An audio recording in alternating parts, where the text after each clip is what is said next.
प्रणाम, वंदे मातरम। साफ सिंह के माध्यम से हम सभी को 3 सूत्र मिला, जिससे कि महागुरु महादेव से हम सभी संबंध स्थापित कर सकते हैं, यानी शिव को गुरु मानकर परिणाम पा सकते हैं। और इसी 3 सूत्र को आज हम सभी सुनेंगे आदरणीय वर्षा दीदी के माध्यम से। उन्होंने 3 सूत्र की विवेचना बहुत ही बारीकी से किए हैं, हम सभी को इसको जरूर सुनना चाहिए। तो आइए इस 3 सूत्र पर हम सभी वर्षा दीदी की वाणी को सुनते हैं।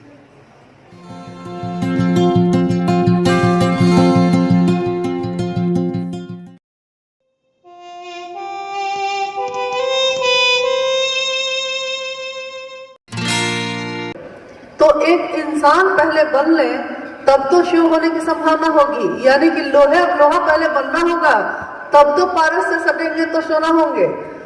ठीक है, तो अब हम ये लोहा बनेंगे कैसे? तो गुरु एकमात्र उपाय है, गुरु एकमात्र उपाय है। साहब ने कहा कि आपको शिव को गुरु बनाने के लिए या आपका मन ये समझ जाए कि शिव गुरु हैं, इसके लिए उन्होंने 3 साधन दिए, 3 तरीके बताए, जिसको हम 3 सूत्र भी कहते हैं।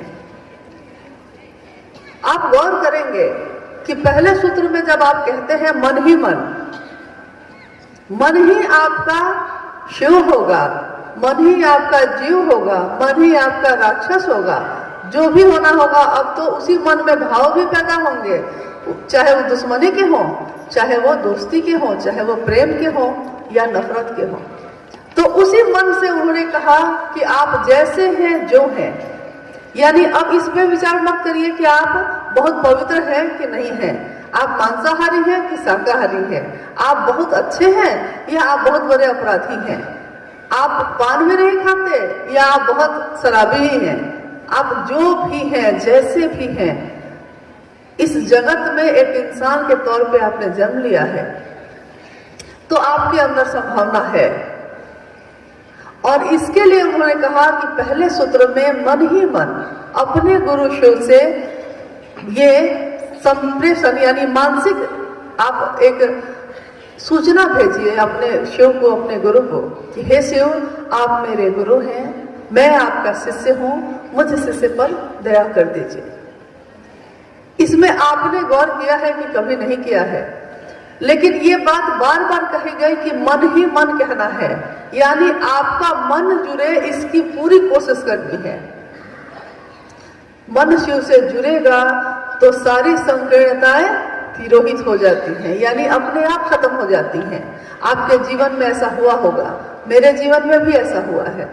जहां मन पहले बहुत तरह की संकीर्णताओं से घिरा था, अलग अलग धर्म के कारण, अलग अलग जातियों के कारण, अलग वर्ण के कारण, अमीर और गरीब होने के कारण, छुआछूत के कारण, ऐसे न जाने कितने संकीर्णताओं से मन घिरा था। यहाँ तक कि जिस घर में हम लोग रहते हैं, उस घर में रहने दिन रात जिनके साथ रहते हैं, उनके प्रति भी मन में एक दूसरे के लिए ऐसा ही भाव है, बाहर निकलते हैं तो ऐसा ही भाव है। तो उस भाव के साथ एक सामान्य जीवन जीना भी बहुत कठिन है। शिव की शिष्यता तो बहुत दूर की बात है। तो मन ही मन जब बार बार आपका मन ये कहता है, हे शिव, आप मेरे गुरु हैं, आप मेरे गुरु हैं। साहब ने बार बार ये कहा है कि आप मेरे, यानी अपना मानना है उनको, उस शिव को अपना अपना समझना है, और तभी इसका परिणाम भी उतरेगा, वो शिव अपना लगने लगेगा। हम कह सकते हैं कि नहीं लगता है, कैसे करें? मन नहीं समझता है। लेकिन आपने देखा होगा गांव में या पहले तो शहरों में भी कुआं होता था एक, उस कुएं पे एक रस्सी लटकी होती थी, बाल्टी लगी हुई रहती थी उसमें, और पत्थर का एक बड़ा सा शिलापट लगा रहता था, जिसपे वो रस्सी उतरती थी और चढ़ती थी, उतरती थी और चढ़ती थी, यानी उसी रस्सी के सहारे पानी निकाला जाता था। जिसके लिए ये कहा गया कि रसरी आवत जात है, सिल पर पड़त निशान।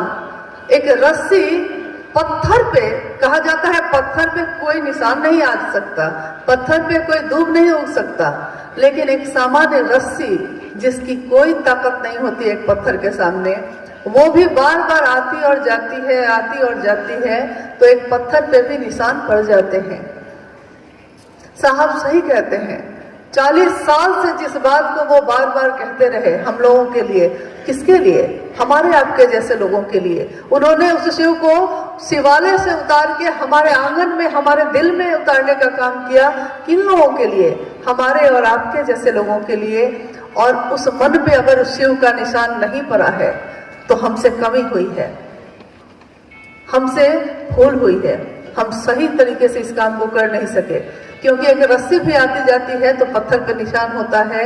मानव का मन तो बहुत ही सुंदर और कोमल होता है, उस पर शिव का नाम पड़ेगा और निशान नहीं होगा, ये तो असंभव बात है। दूसरे सूत्र में उन्होंने कहा कि उस शिव से दया मांगते हैं आप, शिव से दया मांगकर उस शिव के लिए आप क्या कर सकते हैं? कोई भी शिष्य अपने गुरु को दक्षिणा देता है, कोई भी शिष्य अपने गुरु को दक्षिणा देता है, चाहे वो सामान्य एक शरीरधारी गुरु हो, सदगुरु हो या जगत गुरु शिव स्वयं हो। जब ज्ञान देंगे तो आपको शिष्य को भी कुछ करना ही होगा। हम क्या कर सकते हैं उस शिव के लिए? क्योंकि वो शरीर में दिखते नहीं, दिल उनका एहसास करता है लेकिन नजरों से वो दिखाई नहीं देते। तो उस शिव को ना हम पैसा चढ़ा सकते हैं, ना सामान चढ़ा सकते हैं, ना कोई भी कीमती चीज चढ़ा सकते हैं, कुछ भी नहीं। तो क्या दे सकते हैं? साहब ने ये कहा कि उस शिव की चर्चा दूसरों से करिए, अपने गुरु शिव की गुरु स्वरूप की चर्चा दूसरों से करिए। हम में से बहुत ऐसे लोग हैं जो कहते हैं कि हम पहला सूत्र कर लेते हैं, तीसरा सूत्र कर लेते हैं, दूसरा सूत्र नहीं होता, या पहला सूत्र नहीं होता, तीसरा सूत्र नहीं होता, दूसरा सूत्र खूब करते हैं, यानी चर्चा खूब करते हैं। तो इसमें शिव की चर्चा आखिर क्या है?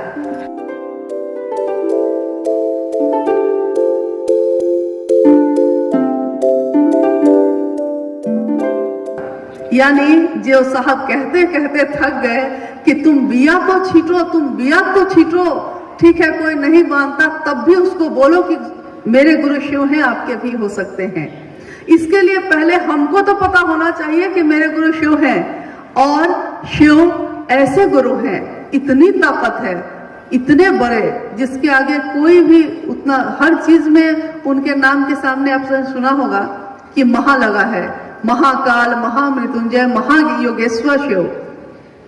यानी किसी भी रास्ते से आप जाइए, जहां महा जाके खत्म हो जाता है वहां शिव है। किसी भी रूप में जाइए, किसी भी रास्ते से जाइए, वो शिव मेरे आपके जैसे ऐसे लोगों के गुरु हुए जिसकी कोई क्षमता नहीं, कोई विसात नहीं। तो सोचिए शिव ने किया ही किया है, कितना किया, लेकिन हम लोगों ने क्या किया?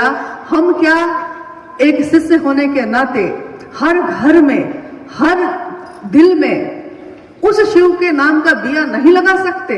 हम लगा सकते हैं, क्योंकि काम करने हमको आता है, बात करने हम लोगों को आता है, अपना रास्ता निकालना हम लोगों को आता है, तो हम अपने गुरु शिव के लिए भी रास्ता निकाल सकते हैं। तो इस दूसरे सूत्र को वैसा ही कुछ कर लीजिए कि उस गुरु ने दिया है, ये ज्ञान दिया था, तो इस ज्ञान को और बढ़ाना है, दूसरे में छोड़ते चले जाना है, छींटते चले जाना है, ताकि हम रहें ना रहें, लेकिन ये शिव की शिष्यता चलती रहे और ये शिव में बनाते रहें दुनिया को। और तीसरे सूत्र में हम लोग अपने गुरु शिव को प्रणाम करते हैं। प्रणाम भी एक मन का भाव ही है, यानी यहाँ भी आपके मन का जुड़ाव होना है।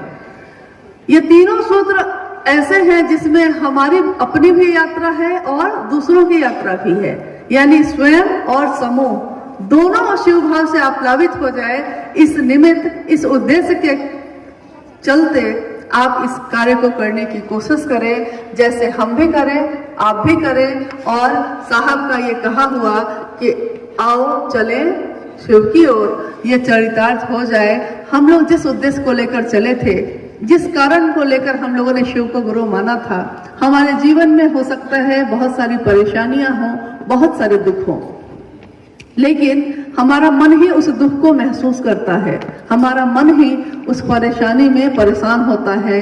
लेकिन अगर हमारा मन उस शिव से जुड़ा होगा तो ये परेशानियां, ये दुख आएंगे और जाएंगे, लेकिन मन पे उसका कोई प्रभाव नहीं होगा। जिस मन में शिव का प्रभाव हो वहां सारी चीजें प्रभावहीन हो जाती हैं, खत्म हो जाती हैं। तो आइए आज इस संगोष्ठी का जो उद्देश्य है और जहां हम साहब के सानिध्य में खुद बैठे हैं, एक शिव का शिष्य हम लोग अभी बन तो ना सके, शायद विचारों में हम लोगों ने कुछ माना होगा, भाव में थोड़ा सा बढ़े होंगे, लेकिन जिन्होंने ये रास्ता तय किया है और जिन्होंने हमारे आपके जैसे लाखों करोड़ लोगों को ये रास्ता दिखाया है, हम उस साहब का स्वागत करते हैं और उस साहब का स्वागत करते हैं जिन्होंने शिव को हमारे जैसे लोगों के लिए धरती पे उतारा है। उनको नमन करते हैं और उनकी बातें सुनते हैं ताकि हम अपने जीवन के और संकीर्णताओं को दूर कर सकें, हमारा मन शिव के भाव से भर सके। आप सभी के चरणों में मेरा प्रणाम।